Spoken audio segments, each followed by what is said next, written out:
Dear Ma'am Gigi, sa inyong karawang, hindi lang pagbati ang aming handog, kundi taus-pusong pasasalamat. Salamat po sa edukasyong tunay na nagbabago ng buhay, sa mga tagumpay sa board exam na aming ipinagmamalaki, sa mga pagkakataong makita at maranasan ng mundo, sa pakikinig ninyo sa aming mga tinig at kwento, sa mas maayos na pagtatapos, mas bukas na akses sa edukasyon at mga silid-aralang handa para sa hinaharap.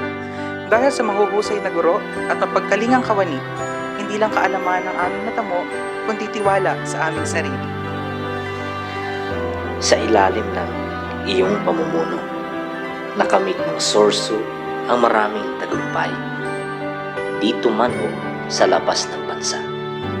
Salamat po sa pakikinig sa aming mga alalahanin, sa karunungan at gabay na sa bawat unit, sa pagbibigay ng pagkakataon sa promosyon at pagbubukas ng pinto sa mga bagong lingkod bayan.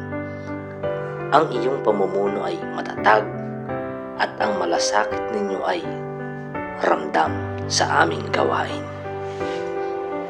Maraming salamat po sa paniniwala sa aming kakayahan, sa mga oportunidad para sa promosyon at pag-unlad, sa mga scholarship at pandaigdigang karanasan, at sa mga kagamitang nagpapahusay sa aming pagtuturo.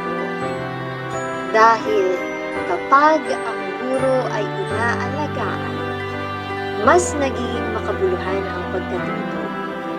Maligayang kaarawan, Ma'am Gigi. Salamat sa iyong pagiging mapagpakumbaba.